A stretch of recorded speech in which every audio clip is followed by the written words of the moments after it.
Welcome to Vignesh shares అండి. ఈ రోజు అయితే మనం క్రెటా కార్కి డీకార్బనైజ్ చేసాము. డిఫరెన్స్ ఎలా ఉందనేది ఒకసారి సార్ మాటలోనే తెలుసుకున్నాము. హాయ్ సార్, మీ పేరు? నా పేరు గణేష్ వెంకట. నేను ఓకే, నాది క్రిటా వెహికల్ ఏంటంటే ఆల్మోస్ట్ 70,000 కిలోమీటర్స్ అయితే క్రాస్ అయింది. ఆన్లైన్లోనే చూసాను, నేను ఇన్స్టాగ్రామ్లో చూసి సర్వీస్ చేయించాలని అనుకున్నాను. కార్బన్ క్లీనింగ్ మొత్తం అంతా, ఏసీ ఫిల్టర్ క్లీనింగ్ అంతా చేయించాలనుకున్నా.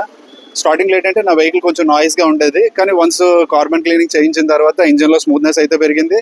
అట్ ద సేమ్ టైం ఏంటంటే పికప్లో కూడా చాలా చేంజెస్ అయితే వచ్చాయి.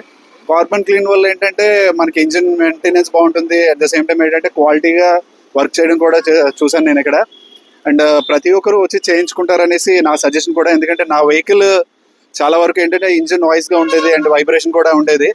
75,000 కిలోమీటర్స్ తిరిగింది కదా, మనం చేయించుకుంటే బాగుంటుంది అనే ఒపీనియన్తో మన విఘ్నేష్ ట్రేడర్స్ దగ్గరికి రావడం జరిగింది. అండ్ చాలా జెన్యున్గా వర్క్ అది చేశారు. బట్ నేను ఖచ్చితంగా రిఫరెన్స్ అయితే మాత్రం 100% జెన్యున్. మీరు ఇక్కడికి వచ్చి సర్వీస్ అయితే మాత్రం చేయించుకోవచ్చు.